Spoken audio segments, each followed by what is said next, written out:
Ben, mon frère, c'est ça que je voulais faire. Pose d'abord, tu me dis général. Ah non, sorry, sorry. On peut aborder les sujets qui coiffent. On ne peut ne pas se fâcher face aux réalités qui nous entourent. Laissons parler les gens. Tous ces gens qui ont Déjà là. tué, Non, ils ont pris goût de tuer. aucun. Tuer des gens pour s'enrichir ou tuer des gens par le pouvoir, c'est pas une solution. Laissons parler les gens. La libre antenne de votre radio. Parlez sans tabou, sans se fausser. Percez et crevez l'abcès. C'est vous qui avez la parole. Pourquoi on n'interdit pas la circulation des armes sur le continent africain? Laissons parler les gens du lundi au vendredi sur Jambon FM. Laissons parler les gens. Une présentation de Michel Gadjou.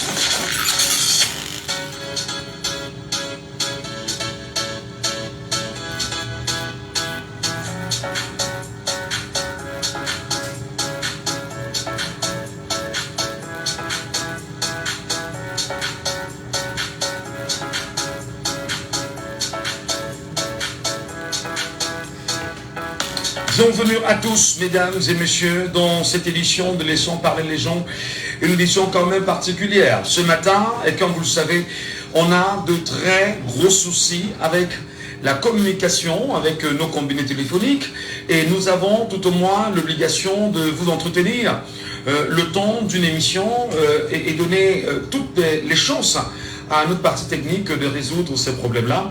Et nous invitons bien sûr nos opérateurs de téléphonie mobile de nous aider à éduquer les Camerounais, de nous aider à développer tout ce qu'il y a à développer avec les compatriotes camerounais et qu'ils laissent eux aussi leurs avis et leur dire qu'on ne peut pas travailler dans de telles conditions, ce qui ne nous permet pas de justifier d'une excellente qualité en matière de développement de télécom au Cameroun. Parce que si une radio au Cameroun est incapable, avec 3 numéros de téléphone, de pouvoir communiquer, incapable d'avoir Internet en permanence pour pouvoir échanger avec des compatriotes camerounais, c'est assez dommage. Donc nous vous invitons, vous qui êtes nos amis, vous qui êtes nos partenaires, vous qui êtes des compatriotes camerounais, à mettre toujours, on va dire, en avant la question de ce qui est intéressant pour la collectivité.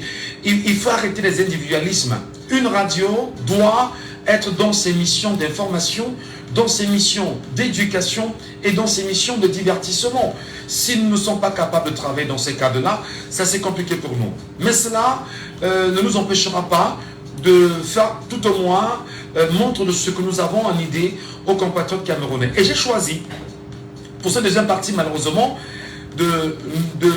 d'évacuer le deuxième sujet et de revenir un peu sur l'histoire du Cameroun. Une histoire qui va me permettre, peut-être moi aussi, Michel Gadjou, de vous faire savoir que nous devons comprendre pourquoi le Cameroun est ce qu'il est aujourd'hui du point de vue politique. Du point de vue politique, permettez-moi de vous dire que fondamentalement, on sait que nous avons ce qu'on appelle aujourd'hui au Cameroun le multipartisme dont M. Paul Biya, président de la République du Cameroun, dit l'avoir amené auprès des Camerounais, avec, après sa présence au sommet de la Bolle, organisé par le président français François Mitterrand, qui avait en ce temps-là réuni l'ensemble des chefs d'État africains adossés à la colonie, ou à la colonisation, ou adossés bien sûr à Paris et à l'Élysée, et leur a d'ailleurs renvoyé le message d'aller enseigner la démocratie dans leurs différents pays. Et M. Biya, à l'occasion, va bien évidemment dire à la radio Monte Carlo qu'il souhaiterait qu'on retienne de lui, une fois ici au Cameroun, qu'il est le chef de l'État ou le président qui a ramené la démocratie au Cameroun, comme quoi son prédécesseur était exactement dans ce qu'on pourrait qualifier d'une éventuelle dictature. Parlons bien sûr de son prédécesseur, le président Amadou Ahidjo, de regretter mémoire, ou peut-être aussi même aussi de piètre mémoire, pourquoi pas, étant donné qu'il faudrait respecter ces acteurs politiques de notre pays. Le président Amadou Ahidjo a fait, quant à lui, 22 ans au pouvoir, et ces 22 ans quand même ont été émaillés, croyez-moi, madame, messieurs, de tueries incroyables, mais alors de tueries inexplicables. Le dire n'a rien de détournement des faits. Le dire n'a rien de volonté à galvauder l'information ou l'actualité. Le dire exactement vise à remettre les Camerounais dans le contexte de ce que nous vivons aujourd'hui. Beaucoup estiment qu'ils ne sont pas libres. Beaucoup estiment que les libertés qu'on dit avoir, on ne les a pas. Beaucoup estiment que nous sommes toujours en colonie. Beaucoup estiment que nous sommes toujours tenus par la France, par l'Élysée. Beaucoup estiment que nous ne sommes pas libres. Beaucoup estiment que nous sommes dans ce qu'on appelle l'enclos colonial. Beaucoup estiment que le Cameroun n'est pas indépendant. Et que ce qu'on dit avoir comme indépendance, ou ce qu'on dit avoir obtenu en 1960, n'est pas une indépendance. Mais maintenant, comment comprendre effectivement cette logique qui est portée sur le fait que le Cameroun est-il indépendant ou n'est-il pas indépendant? On va peut-être remonter un peu l'histoire, mesdames et messieurs. Revenez sur les années 1400, ou 1400, 1500, 1600, il y avait déjà au niveau, ici à Douala, du Vouri, là je parle du Vouri, ici, il y avait un commerce qui se passait au niveau du Vouri. Il y avait un commerce qui se passait avec exactement les Portugais, des Allemands, des Hollandais, qui faisaient des commerces au niveau bien évidemment des berges du Vouri ici à Douala.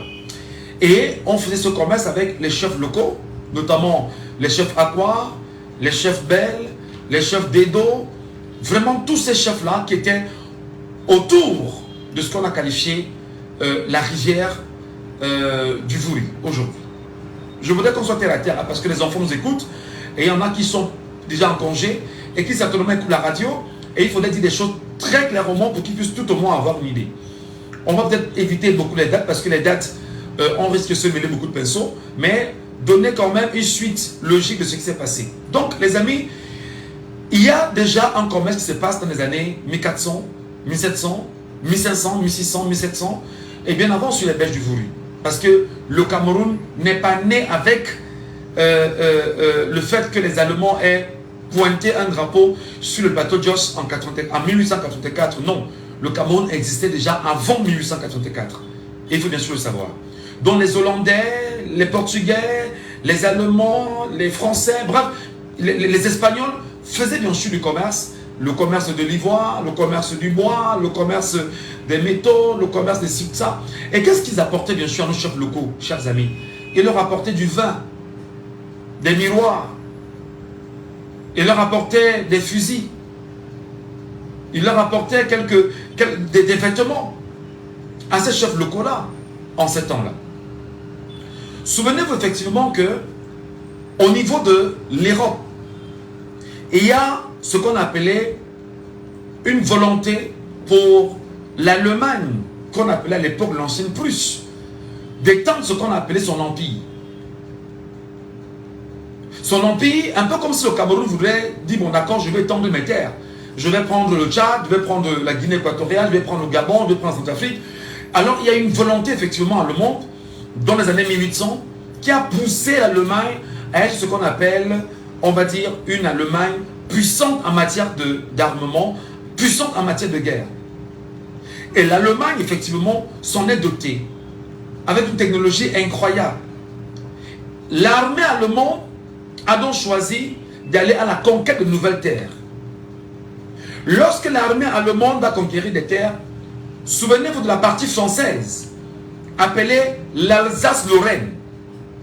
Cette partie française, l'Alsace-Lorraine, sera récupérée par l'armée allemande.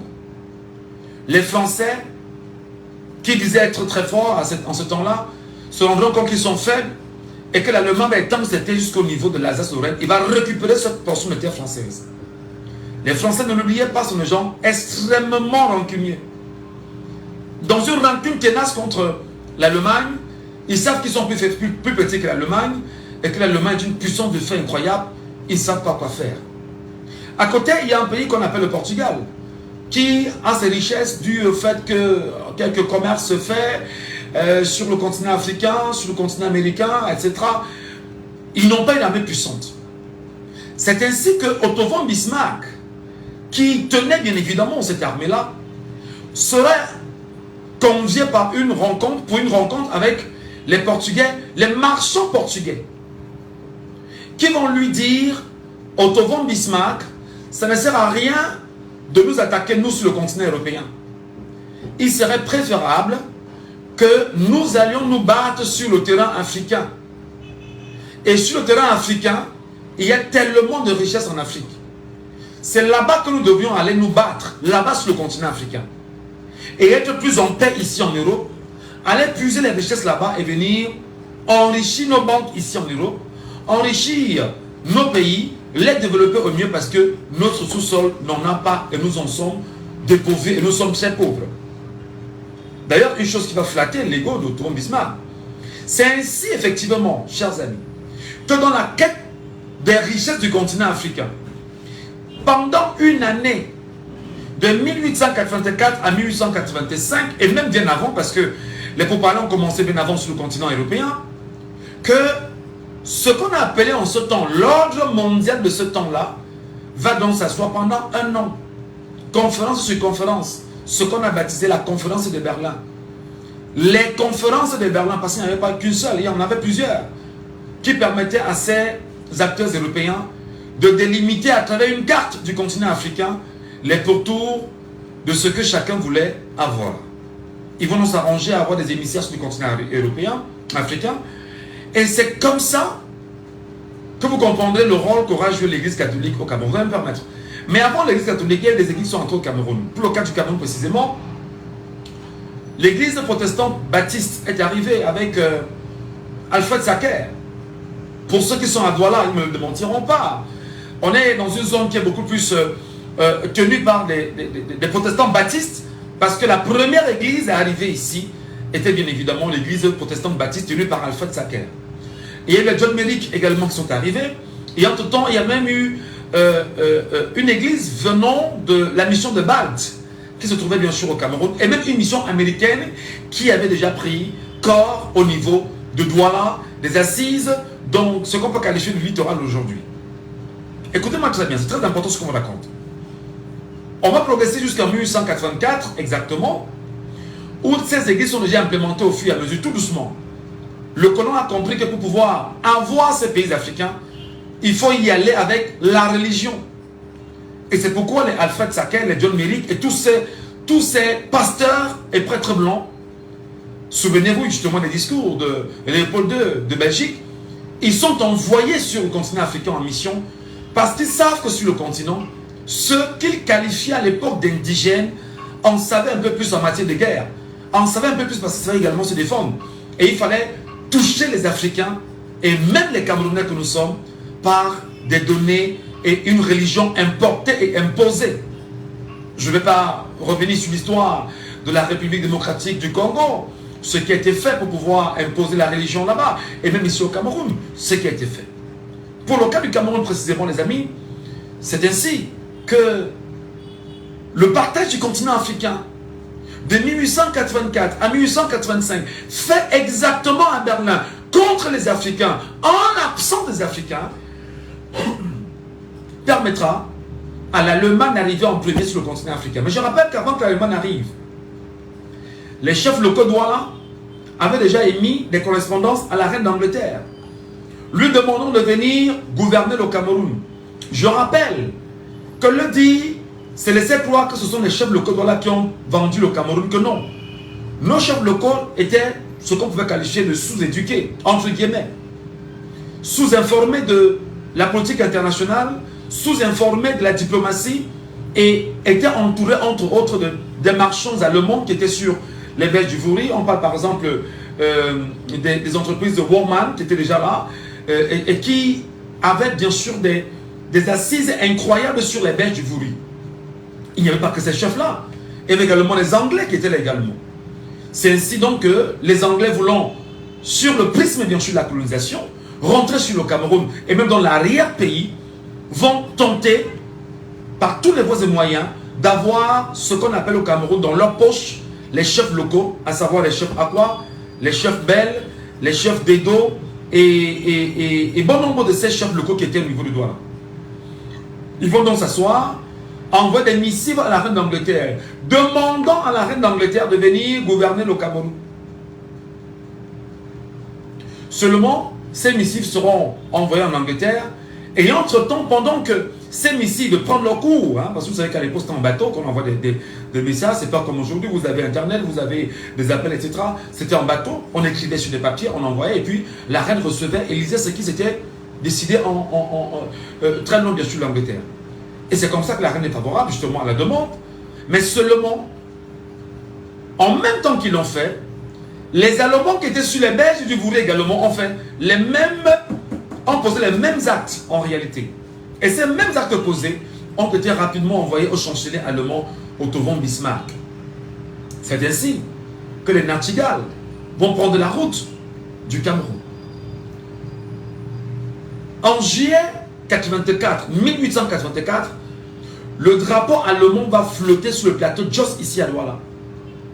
Et lorsque le drapeau allemand flotte sur le plateau Jos ici à Douala, il y a une chose qui est claire, c'est que les Allemands définissent et disent à tout autre conquérant européen que le Cameroun vient d'être occupé par les Allemands et que le Cameroun est une terre allemande. Dans cette réalité, les chers amis, ça devient très compliqué.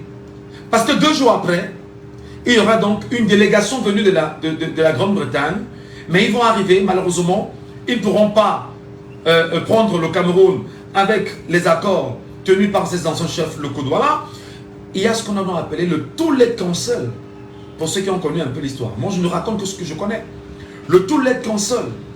Et le Toulet Council, justement, même s'ils ont essayé, même s'ils ont tenté d'entrer par force et par effraction, on leur dira, c'est trop tard pour vous parce que 48 ans après, les Allemands étaient déjà sur le territoire camerounais.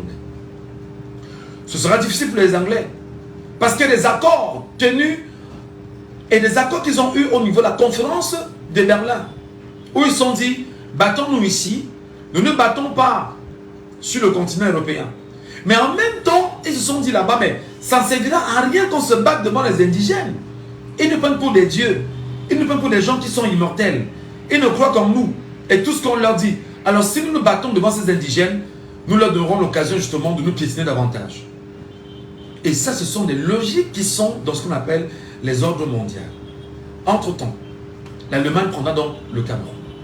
L'Allemagne va gouverner sur le Cameroun et les Allemands vont se battre à créer ce qu'on appelle des plantations. C'est pourquoi aujourd'hui, vous allez vous rendre compte que la grosse connerie énumérée par Ebel et Limi Lobé, il y a récemment sur une télévision camerounaise comme quoi le nationaliste camerounais Ernest Ouadjé, en son temps, se battait à récupérer les terres dont le Mungo Poudounes se fait Bamléké. Il ne connaît pas l'histoire. Les Allemands ont créé des plantations incroyables au Cameroun, parmi lesquelles dans le Mungo, reconnu comme étant une terre extrêmement fertile, ils ont créé des plantations en n'en plus finir de ce côté. Sachant effectivement pour ce cas, je fais une petite digression, que la main d'œuvre, et même aujourd'hui dans l'histoire du Mungo, les peuples du Mungo le savent, ils savent qu'ils n'avaient pas suffisamment d'hommes pour travailler. Et l'une des populations les plus nombreuses du Cameroun, étant la population Bamileke, ils trouvaient donc l'occasion de demander à ces Bamileke de venir travailler dans ces plantations allemandes et d'être payés par la suite. Et non seulement ce sera après le départ de ces Allemands que certains qui étaient ce qu'on considère comme étant ces Bamileke garderaient certaines positions et certaines terres dans le Mungo. Voilà l'origine, voilà la base. C'était juste un tiret. Revenons à l'histoire.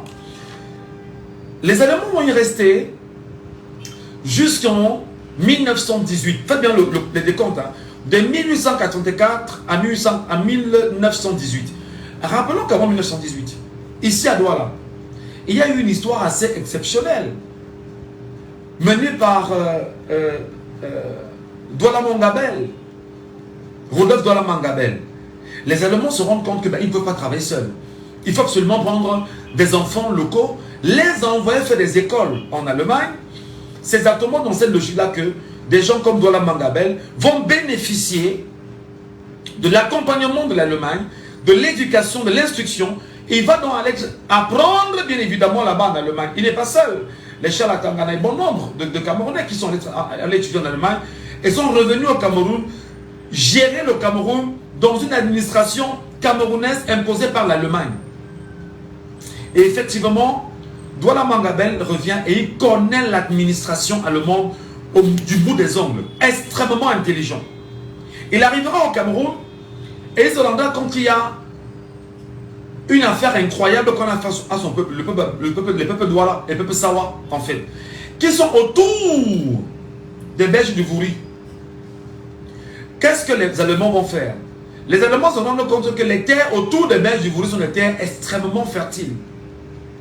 Ils vont donc créer une fausse histoire avec un médecin allemand, son nom m'échappe, je crois que c'était Zingler, quelque chose comme ça, Zingler, je crois que c'est ça, en leur disant que les peuples Sawa sont des peuples qui ont des maladies.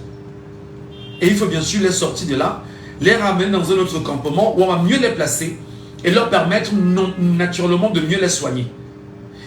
Qu'est-ce qu'ils vont donc faire? Ils vont donc sortir les peuples Sawa des terres proches du Vouri pour les ramener exactement dans ce qu'on a appelé par exemple Newbel aujourd'hui. Par exemple. Ils vont les sortir de là, les ramener dans des quartiers jusqu'au niveau de Bonamoussadi. Ils ont créé d'autres points.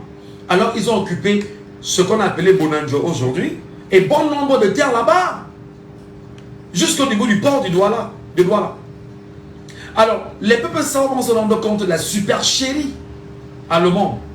Et c'est ainsi que Douala Mangabel, Rodolphe Douala Mangabel, qui bosse dans le secteur pénitentiaire, connaît exactement les données, va donc engager des procédures pour demander à l'Allemagne de libérer ses terres. L'Allemagne va dire, je ne libère pas tes terres. L'Allemagne va s'entêter. Je vous dis Nobel, il faut connaître l'histoire. Hein? Nobel aujourd'hui, en fait, les Belges étaient justement du côté de Bonanjo là-bas. Regardez justement comment les chiffreries sont désorganisées aujourd'hui. C'est très compliqué. On va peut-être revenir là-dessus, en de ces quatre, sur ce pont d'histoire. Douala Mangabel va se battre, Rodolphe Douala Mangabel va se battre à récupérer les terres du point de vue administratif. Il va envoyer des courriers en Allemagne. Il va faire des courriers qui arriveront normalement en Allemagne. Et c'est comme ça que le chancelier demandera que les terres soient restituées à ce qu'on appelle les peuples autochtones. Ce qui n'a pas été respecté. Les Allemands ici, Vort Puttkamer et les nombreux gouverneurs allemands qui étaient là, vont dire à Douala Mangabel, de faire attention. Que tu as choisi entre mourir et continuer à faire ce que tu es en train de faire. J'espère qu'en nous disant, vous comprenez effectivement que ça commence à devenir très sombre, là, présentement. Entre continuer à faire ce que tu es en train de faire et mourir. C'est ainsi que Douala Mangabel, Rodolphe Mangabel va dire, je veux qu'on retrocède à mon peuple ses terres. C'est comme ça qu'il sera arrêté avec d'autres amis et les Allemands vont choisir d'en finir avec ces derniers par la pendaison.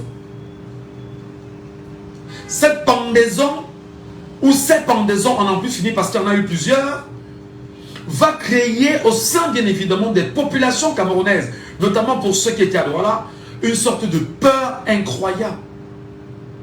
Tout le monde a peur d'être pendu.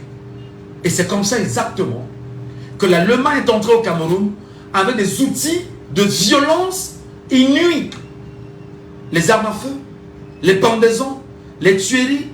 Et c'est comme ça qu'il y a eu une violence répandue au Cameroun par la colonisation ou le fait que le Cameroun était sous protectorat allemand. Ils vont continuer leur idylle. Jusqu'en 1914, où éclate exactement la Première Guerre mondiale. Première Guerre mondiale éclate bien sûr. Du côté de l'Europe, l'Allemagne est mise en mal. Il faut effectivement que les peuples, les territoires alliés, notamment la France, l'Angleterre, la France, l'Angleterre et bon nombre d'autres pays, qui sont des alliés, se mettent ensemble pour faire tomber l'Allemagne. La guerre va se faire pendant 4 ans. De 1914 à 1918. Pendant ce temps, au Cameroun également, une guerre est faite au Cameroun parce que les Camerounais veulent se libérer de l'Allemagne. Ce que les Camerounais vont parvenir à faire, chasser l'Allemagne du Cameroun. Mais seulement dans des compromis avec les Français qui disent venir aider les Allemands, les Camerounais pour chasser l'Allemagne. C'est tout à fait normal. Vous êtes sous une dictature imposée par un colon allemand et quelqu'un vous dit, je vais vous aider à le chasser. Et cette personne, c'est qui? C'est la France. Effectivement, les armes entrent par là, etc. Et bien évidemment, l'Allemand est chassé du Cameroun par les bons soins de la France et de la Grande-Bretagne. C'est là alors que commence la vraie histoire sombre du Cameroun, les amis. Lorsque cette France-là et cette Grande-Bretagne chassent l'Allemagne, en 1918, les Camerounais semblent souffler et se dire « Enfin nous sommes libérés, enfin nous sommes indépendants ». Mais là commence le vrai calvaire du Cameroun. Les Camerounais ne sont pas indépendants. Dans cette dimension, il y a une chose qu'il faut quand même reconnaître, c'est que le Cameroun sera donc divisé. Une partie du Cameroun, ce qu'on appelait le Cameroun anglais, va aller dans ce qu'on appelle aujourd'hui le nord-ouest et le sud-est Cameroun, qui était plus grand, faut-il le rappeler, jusqu'au niveau du Nigeria. Plus grand que cela. Et la France va prendre le reste du Cameroun. Donc, le Cameroun est partitionné à partir de 1918 entre la Grande-Bretagne et la France. Partitionné parce qu'ils estiment que c'est le butin de guerre de la Première Guerre mondiale. Et que l'Allemagne, qui a mis en mal les territoires en Europe, pour punir dans cette Allemagne-là, on va récupérer ses colonies sur le continent africain. Je vous rappelle qu'on est encore sous une dictature reconnue avec la conférence de Berlin, ou les conférences de Berlin qui avaient permis de morceler le continent africain. Non seulement on va morceler pour le cas du Cameroun, évidemment, ça va se passer comme ça. Les Anglais prendront dans une partie du Cameroun côté anglo-saxon, les Français prendront le reste du Cameroun. On va dire 25% pour les Anglais et 75% pour les Français. Les choses semblent bien aller. Mais seulement les Camerounais se rendent compte qu'ils ne sont pas indépendants. Tous les Camerounais se rendent compte qu'ils ne sont pas indépendants. Les travaux forcés vont s'accentuer. Et c'est là exactement aujourd'hui les origines de la crise anglophone. Le fait que le Cameroun était un pays qui avait ses superficies tracées sous l'époque allemande, et lorsque la France et la Grande-Bretagne ont récupéré le Cameroun après 1918, alors ils se sont partitionnés le Cameroun. Ils ont partagé le Cameroun, comme si le Cameroun était une terre à partager. Dans cette logique, les amis, le travail forcé n'est pas terminé. Parce qu'il faut-il le rappeler que les Allemands ont imposé un travail forcé incroyable. La construction des chemins de fer, c'était le travail forcé. On sait que des familles ont payé au Cameroun sur la construction du chemin de fer. Le sang s'est versé. Et il y a eu au moins 2 ou 3 ou 4 membres de famille qui sont morts en construisant les chemins de fer au Cameroun. Et on le sait dans tout le Cameroun. La France et la Grande-Bretagne vont poursuivre les mêmes missions que l'Allemagne au Cameroun. Les Camerounais se rendront compte qu'ils sont plus que jamais encerclés par un ordre mondial sanguinaire, sauvage, totalitaire, dictatorial, et qui ose dire venir avec des questions portées sur les droits de l'homme. C'est pourquoi vous allez voir l'organisation des chefferies au niveau de la partie anglophone camerounaise. J'aime pas trop cette expression partie anglophone camerounaise, mais de reconnaître que l'histoire a eu un mal incroyable sur nous. Comment est-ce qu'ils ont organisé les chefferies là-bas? Les chefferies étaient celles qui étaient beaucoup plus en lien avec l'administration, mais on écoutait quand même les avis des administrés à partir de ces chefferies qui avaient quand même un certain pouvoir. Les Anglais sont arrivés et ont dit qu'il fallait laisser bien sûr les populations continuer à vivre comme elles vivaient et avec le pouvoir des chefferies. Au niveau du Cameroun, vous allez voir comment les choses sont passées avec le temps, l'imposition des gouverneurs, des préfets, ce qui est légion jusqu'à aujourd'hui. Rappelons qu'il y a eu, au cœur des années 40, une grève, ici à Douala, exactement, une grève portée par des travailleurs du secteur du chemin de fer. Ils avaient déjà une sorte de syndicat, et il y a eu une grève, et dans cette grève-là, ils revendiquaient seulement une seule chose: les meilleures conditions de travail à la France coloniale de cette époque, ils ne revendiquaient que les meilleures conditions de travail. La riposte de la France a été sauvage, sanguinaire, que des centaines et des milliers de Camerounais ont été tués par l'armée coloniale française parce que les Camerounais qui travaillaient dans le secteur du chemin de fer revendiquaient seulement les meilleures conditions de travail. On n'est même pas encore dans la revendication de la libération du Cameroun. Ils revendiquent seulement les meilleures conditions de travail. Vous allez vous rendre compte avec cette autre approche que la France est sauvage, la France est sanguinaire, la France est barbare, la France est totalitaire, et là ça ne marche pas. Je pense que c'était sous cadeau, je pense bien. Ce gouverneur, ce haut commissaire français qui est au Cameroun, qu'on appelle sous cadeau, les choses sont passées, je pense bien, sous son magistère. Ce qui va courroucer exactement ce que nous appelons solennellement et fièrement nos pères de l'UPC, les Oumniobé, les Osende Afana, les Moumier, les Abekingé, ils sont très nombreux qui étaient dans ce qu'on appelait à l'époque justement une sorte de CGT, un syndicat de travailleurs qui pouvait effectivement revendiquer les meilleures conditions de travail. Ils se sont réunis en fin 48 pour penser la création d'un parti politique qu'on appelait l'Union des populations camerounaises.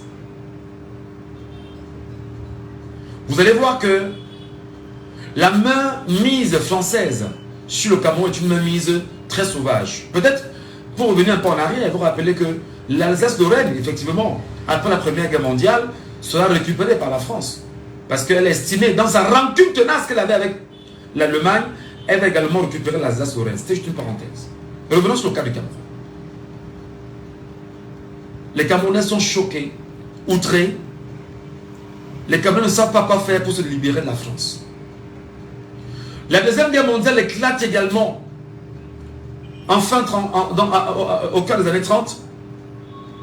La France n'a pas d'hommes pour combattre à ses côtés. Il faut bien m'écouter. La France n'a pas d'hommes pour combattre à ses côtés. Mais la France est fière d'avoir des colonies et se dit qu'elle pourra aller dans chacune de ces colonies prendre des hommes qui viendront libérer la France en Europe. Et c'est comme ça qu'au cœur des années 45, les amis, le général Leclerc, qui était un fidèle des fidèles du général de Gaulle, qui ne s'entendait pas trop avec Pétain, il va donc s'arranger en 45, avant 45 d'ailleurs, de faire le tour du Tchad en descendant, rassemblant des hommes au Tchad, rassemblant des hommes en Centrafrique, rassemblant des hommes au Congo-Brazza, au Gabon, et tous vont converger vers le Cameroun et des Camerounais pour prendre la route, bien évidemment, de la France et aller libérer Paris de la mainmise allemande, parce qu'il faut rappeler que la Deuxième Guerre mondiale est relancée par l'Allemagne, effectivement. C'est exactement en 1945 que les Camerounais vont dire à Pétain, non, à Leclerc, général Leclerc, tu dois signer ici que nos hommes ont quitté le Cameroun pour aller libérer la France, et ceci est un acte d'indépendance du Cameroun. Nous sommes indépendants, oui ou non? C'est dans cette configuration que Leclerc, se sentant à l'étroit, va signer pour la première fois le premier document d'indépendance du peuple camerounais, du Cameroun. Voilà l'élément qui convainc le peuple camerounais à aller donc faire la guerre exactement en Europe. Et lorsqu'ils arrivent en Europe, ils se rendent compte qu'ils sont en face des peuples qui ne sont pas différents d'eux. Ils meurent comme eux. Ils font la guerre et on envoie les troupes justement, les Africains en avant. Et c'est ainsi que la France va pouvoir remporter la guerre, même si à un moment donné, le général Pétain avait validé que l'Allemagne soit occupée par l'Allemagne, que la France soit occupée par l'Allemagne. Donc pour moi, le général de Gaulle qui avait fui la France et qui avait fui la guerre, allait se cacher à Londres, va justement, dans son appel de 45 sur la radio londonienne BBC, appeler bien sûr les troupes à se remettre debout et à ne pas céder. Et c'est pourquoi aujourd'hui pour les Français c'est un c'est une légende, c'est un homme que les Français adorent et respectent, pendant que nous, Africains, Camerounais, nous disons que c'est un génocidaire, avéré et reconnu. C'est donc en 1945 que les Camerounais donc vont y aller. Gagner la guerre et revenir au Cameroun sous le prisme de ce qu'on appelle les anciens combattants. Et en tant qu'anciens combattants, ils arrivent au Cameroun. Revenons sur l'histoire de l'UPC. Les amis, l'histoire est grave parce qu'en 1948, l'UPC va naître. L'UPC va naître et va donner 2 ou 3 conditions à la France et à la Grande-Bretagne au Cameroun, libérer le Cameroun. Notre peuple souffre atrocement et amèrement. Nous ne voulons plus d'une colonie au Cameroun. Vous devez libérer le Cameroun et remettre les frontières du Cameroun comme vous les aviez pris au temps allemand. Et nous demandons d'abord qu'il puisse avoir l'indépendance. Non, que nous demandons qu'il puisse avoir réunification entre ce que vous avez qualifié de Cameroun anglais et Cameroun français. Voilà les premières revendications des UPCistes. Nous voulons qu'il puisse avoir l'unité entre le Cameroun anglais et Cameroun français qui n'a jamais existé. C'est avec votre arrivée que nous subissons ce que nous subissons. Nous n'avons jamais été un peuple divisé. Nous étions un peuple uni et un pays reconnu et tracé. Alors là, les Français et les Anglais vont se rendre compte que ces gars sont assez inquiétants. Et il y a donc ce qu'on appelait l'assaut contre l'UPC. On ne va pas dire qu'il n'y a pas eu de négociation. Ils ont essayé de négocier. Oumniobé et ses amis étaient fermes que ça ne marchera pas. On n'a pas besoin de vous. Libérez-nous. Et c'est ainsi que, effectivement, Oumniobé, avec ses amis qui maîtrisent le droit international, va faire des voyages à l'ONU. Je rappelle que pour les voyages à l'ONU, la même France aujourd'hui s'est arrangée pour le premier voyage de Oumniobé à l'ONU.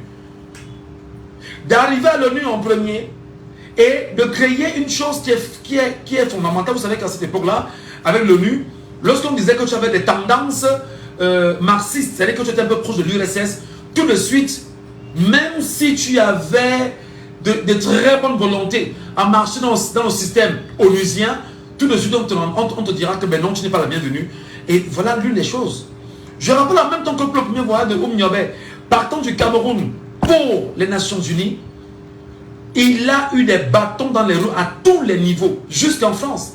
Et c'est arrivé en France que ce sont des étudiants français qui ont acheté des costumes qui donneront bien évidemment à Oumniobé d'aller défendre la cause du Cameroun aux Nations Unies.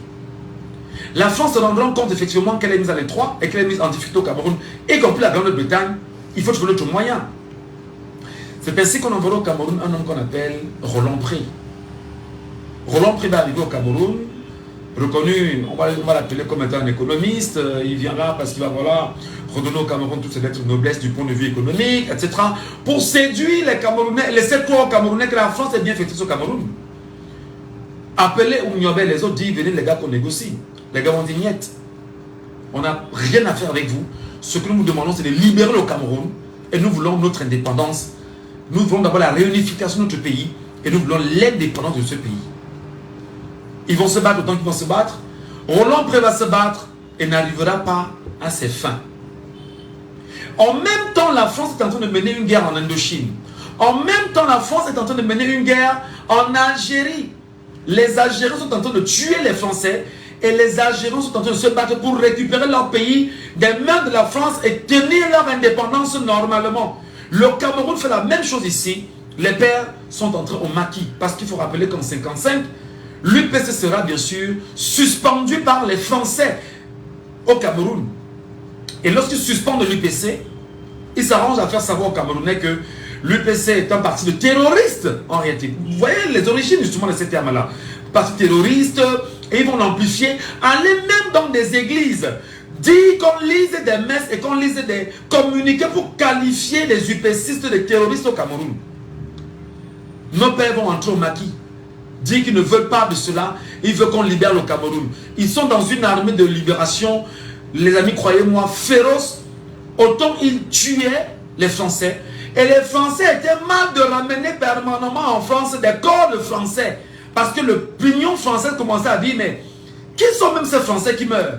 Mais croyez-moi, au niveau du Cameroun, c'est très compliqué parce que la guerre était sombre. On n'en parlait pas au Cameroun. les morts étaient comptés beaucoup plus en Algérie. C'est ainsi, mes chers amis, que la réalité est telle que la France va se rendre compte que c'est compliqué pour elle. Roland Pré ne peut pas. On fera venir un homme au Cameroun qu'on appelle Pierre Mesmer. C'est un sanguinaire, c'est un sadique qu'on appelle l'homme de feu. Un tueur qui n'a pas de sentiments. Pierre Mesmer arrive au Cameroun avec deux autres hommes. L'un s'appelle Maurice Delaunay et l'autre s'appelle Daniel Destin. Tous vont s'arranger à créer ce qu'on appelle la zone de pacification. Souvenez-vous, lorsqu'on parlait bien évidemment du maquis. À partir de 45 et plus, mais d'ailleurs avec Pierre Mesmer, Souamadou Aïdjo, faut-il le rappeler déjà, qui était bien évidemment un support français choisi par la France et surtout l'homme qu'on appelait Louis-Paul Ojoula. Tout était déjà mis en place. Mesmer arrive, veut négocier avec Omiobé et lui dit viens, on va s'accorder, on te donne le pays, tu vas gérer le pays à tes amis, mais vous nous laissez gérer par derrière. Omiobé dit niet, non, on ne veut pas de ça, nous voulons qu'on parte du Cameroun. Quitter le Cameroun, libérer le Cameroun, nous on veut la réunification de nos terres. Le Cameroun n'a jamais été divisé. C'est ainsi donc que Mesmer, vous l'avez suivi pour ceux qui suivent encore, qui disait Omiobé ne voulait pas de la démocratie et j'ai décidé de lui faire la guerre. C'était les propos de Pierre Mesmer. Donc ce qu'ils ont qualifié de zone de pacification, toute la Sanaga maritime en pays Bassa, tout le pays Bamileke, tout le Mungo, les guerres se menaient chaque jour.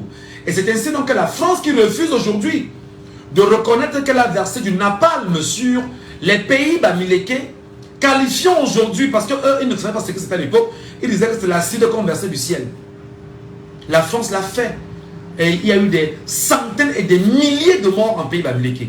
C'est ce qu'on appelle le premier génocide camerounais orchestré par la France sous les bons soins de ceux qui étaient déjà encadrés par cette même France-là, dans l'administration camerounaise. Paul Biya était déjà vivant. Il était là. Il savait, il voit ce qui s'est passé au Cameroun. Il faut donc dire que l'UPC a mené une guerre sans merci à la France.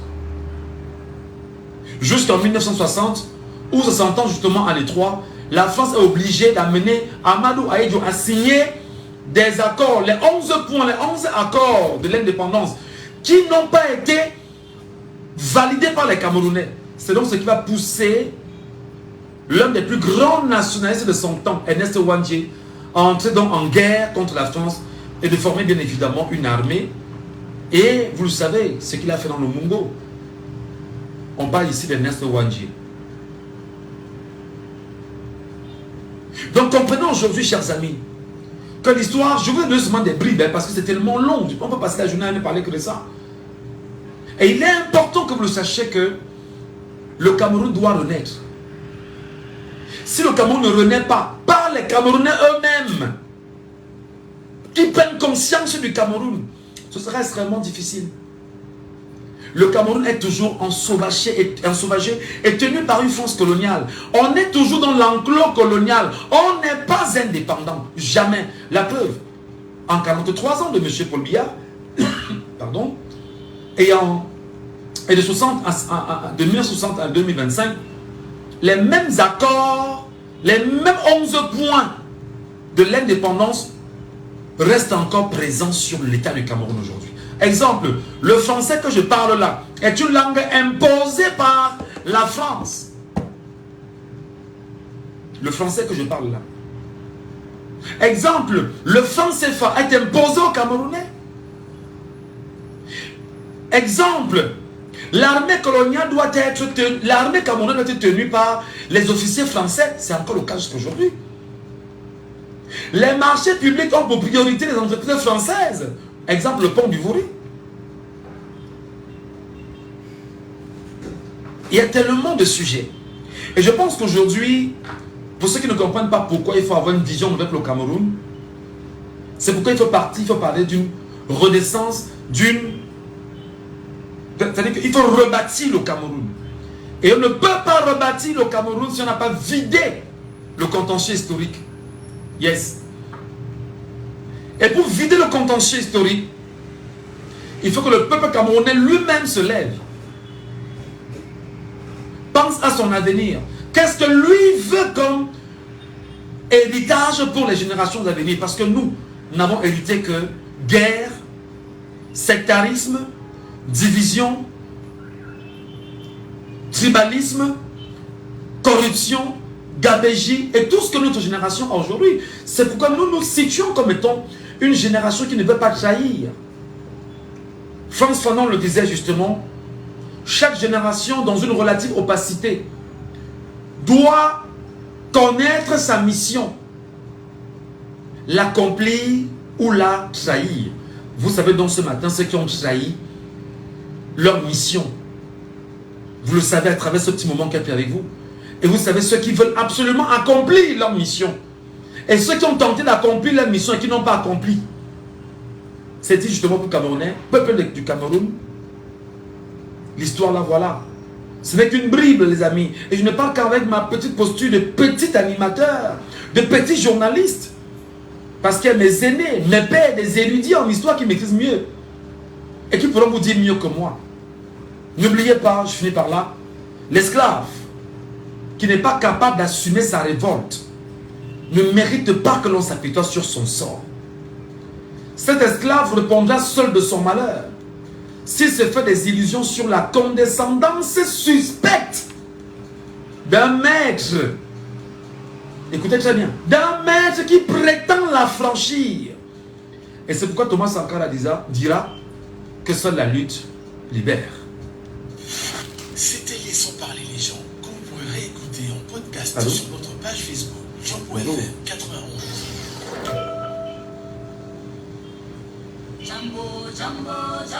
L'émission